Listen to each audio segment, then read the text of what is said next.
इथे मी साईडला सुद्धा स्ट्रेट लाईन ओढून घेतलेली आहे, कारण की साईडला किनारी आहे म्हणून. आणि सर्वात आधी स्ट्रेट लाईन ओढून 0.5 इंचावर शोल्डर डाऊनसाठी लाईन ओढली आहे. इथे शोल्डर डिवायडेड बाय 2 घेतला आहे, 6.25 इंच. इथे बस्ट डिवायडेड बाय 4 इंच घेतला आहे. 0.75 इंच मायनसवर मायनस करायचं तिथे. आणि हा जेवढा पण डिस्टन्स राहतो तेवढा जो शोल्डर डाऊनची लाईन केली आहे तिथे ठेवून आर्महोल डिवायडेड बाय 2 घ्यायचा. माझा आर्महोल 15.5 आहे, म्हणून मी इथे 7.25 इंच घेत आहे. म्हणजे इथे माझा एकूण आर्महोल 6.5 इंच आलेला आहे.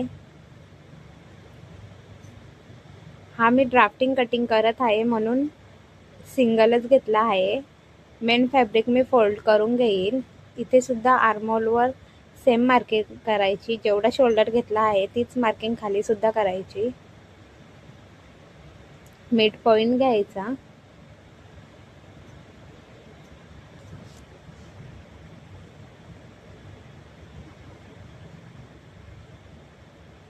इथे बस्ट डिवायडेड बाय 4 घ्यायचा प्लस 1.5 इंच घ्यायचा डाट काढण्यासाठी. अपेक्स लाईन ओढून घ्यायची, जेवढा पण अपेक्स पॉइंट असेल तेवढा. माझी अपेक्स लेंथ 10.5 वर आहे आणि वेस्ट लेंथ 16 इंच घेतली आहे मी. इथे वेस्ट डिवायडेड बाय 4 घ्यायचा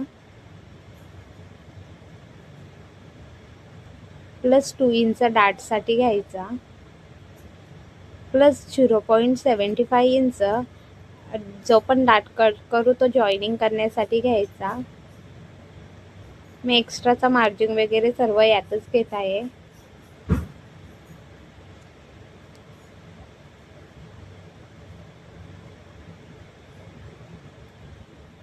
इथे बस्ट डिवायडेड बाय 10 करायचा प्लस 0.5 इंच घ्यायचा.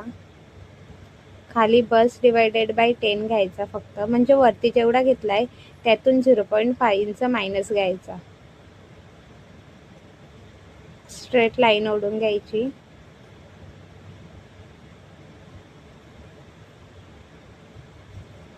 अपेक्स पॉइंट वर जेवढा पण घेतलाय 4.25 इंच घेतलाय तोच वरती घ्यायचा. इथेच आपली स्ट्रिप जॉईन करायची, तेव्हाच फिटिंग एकदम परफेक्ट येते. स्ट्रेट लाईन ओढायची. जो पण इथे 1.5 इंच घेतलाय तो डार्ट इथे काढायचा. यातच आपला सर्व मार्जिन वगैरे आहे, कारण की आर्महोल लाईनवर आपला अप्पर बस्ट असतो आणि अप्पर बस्टपेक्षा 2 इंच तरी कमी असतो. सो जो एक्स्ट्राचा मार्जिन जॉईन करण्यासाठी लागेल तो याच्यातच इन्क्लूड आहे. प्रिन्सेस कट शेप ड्रॉ करण्यासाठी इथून फ्रेंच कर्व ठेवायची असते. जशी साईज हेवी होत जाते तसा फ्रेंच कर्वची साईज जिथून जास्त असेल तिथून घ्यायचा. माझी कमी आहे म्हणून मी असा ठेवत आहे. 33 इंच आहे माझी. शेप द्यायचा आणि फ्रेंच कर्वनेच डाटसाठी सुद्धा शेप द्यायचा. एकदम इझी टेक्निक आहे. इथे मी 2 इंचचा डार्ट घेत आहे.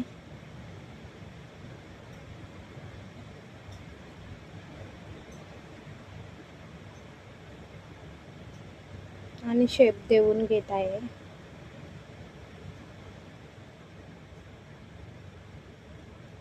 जो पण एक्स्ट्रा घेतलेला ना तो इथे जॉईनिंगसाठी जाईल. 0.75 इंच घेतलाय ना तो इथे जाईल.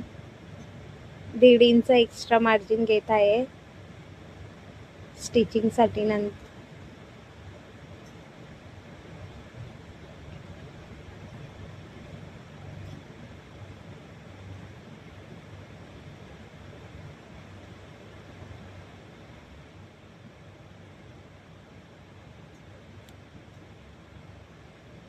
इथे स्ट्रिप जॉईन होईल. लेंथ तुम्हाला जेवढी पाहिजे तेवढी घेऊ शकता तुम्ही. इथून नेक लेंथ घेतली आहे मी 7.5 इंच आणि इथे जर स्क्वेअर ठेवायचा असेल तर स्क्वेअर शेप द्या. मला हा वाला शेप द्यायचा होता स्वेटर टाईपमध्ये, म्हणून मी हा शेप घेतला.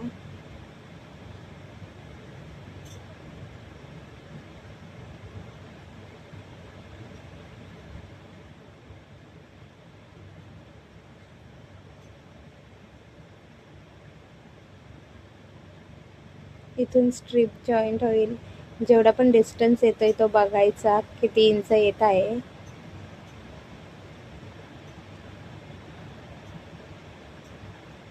हा पूर्ण डाट कट होईल.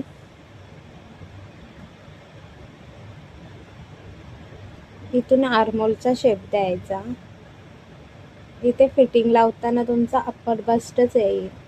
जेव्हा हा डाट कट होईल ना तेव्हा इथे अप्पर बस्टची साईज येईल. पण मी आर्महोल फिक्स आता नाही कट करणार. जेव्हा मी पूर्ण प्रिन्सेस कट जॉईन करेल ना तेव्हाच मी आर्महोल कट करेल आणि नेकसुद्धा तेव्हाच कट करेल. आता फक्त मी एक्स्ट्राचा घेऊन कटिंग करत आहे.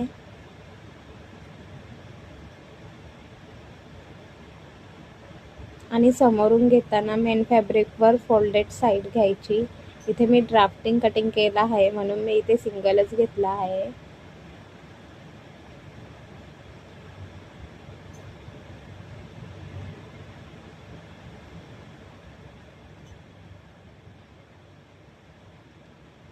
फुल लेंथ घेऊन जेवढा पण एक्स्ट्रा तुम्हाला खाली पाहिजे फोल्डिंगसाठी तेवढा घ्यायचा.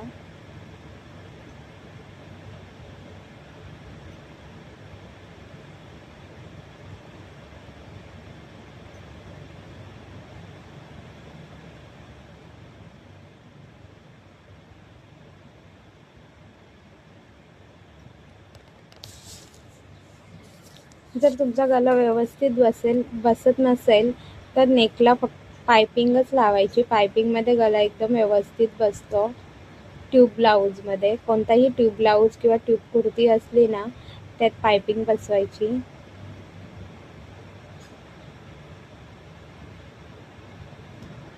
दोन्ही साईडला अपेक्स पॉईंटवर कट लावून घ्यायचा आणि अपेक्स पॉईंटवरच अपेक्स टू अपेक्स ठेवून जॉईन करायचा स्टिच करताना.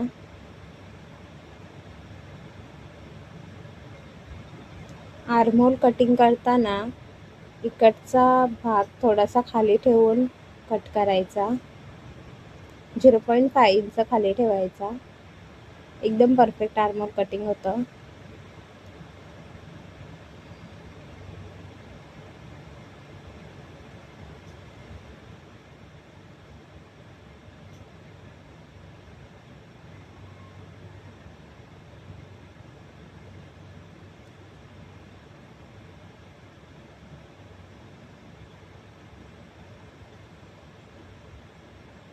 मोजून घ्यायचा बरोबर जेवढा घेतलाय तेवढाच आर्महोल आलाय की नाही.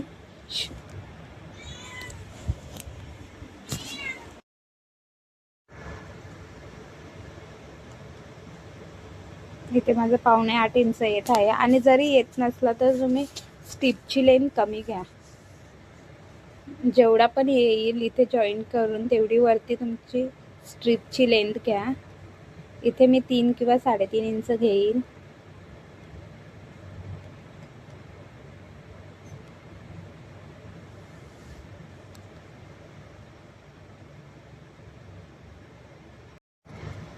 इथे मी स्ट्रेट लाईन ओढून घेत आहे. माझं फॅब्रिक इक्वल नाही आहे म्हणून मी इथे स्ट्रेट लाईन ओढून घेत आहे आणि वरती सुद्धा. आणि 0.5 इंचावर शोल्डर डाऊनसाठी स्ट्रेट लाईन ओढून घेत आहे. हा सुद्धा मी पहिले ड्राफ्टिंगच कटिंग करत आहे. 6.25 इंच शोल्डर घेत आहे. आर्महोल माझा 6.5 इंच आलेला म्हणून इथे सुद्धा 6.5 इंच घेत आहे. इथे सुद्धा 6.25 इंच घेत आहे.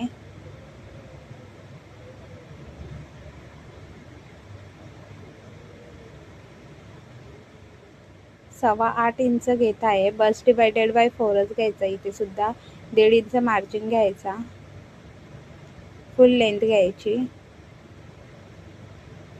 जर तुम्हाला व्यवस्थित बॅकला कोणतीही क्रीज नसेल पाहिजेत तर 8 इंचच घ्यायचा आणि जर ज्यांची कमी हाईट असेल त्यांना 7 किंवा 7.5 इंच घ्यायचा आणि 0.5 इंच एक्स्ट्रा घ्यायचा पलटी मारण्यासाठी. स्ट्रेट लाईन ओढून घ्यायची.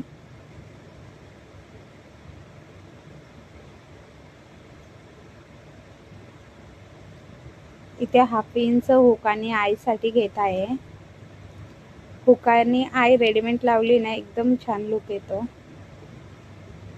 पण मी चैन लावलेली आहे, माझ्याकडे रेडीमेड पट्टी नव्हती म्हणून. पण नंतर मी हुक आणि आयच लावेल, तुम्हाला फायनल लुक सुद्धा दाखवेल. इथे waist divided by 4 plus 1 inch प्लेट्ससाठी आणि 1.5 इंच मार्जिन घेत आहे.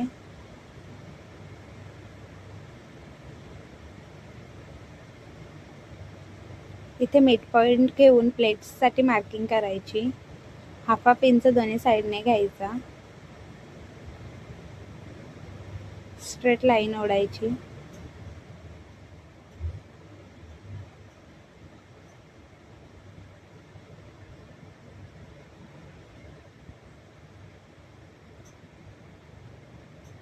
इथे मी व्ही मध्ये देत आहे पाठचा बॅकनेक.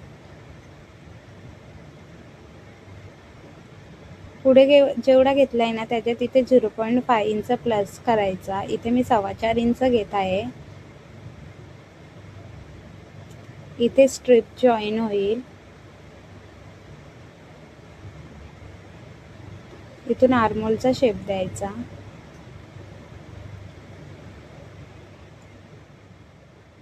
आर्मरचा शेप व्यवस्थित मोजून वरती जेवढा पण राहतो तेवढी तुमची स्ट्रिप येईल.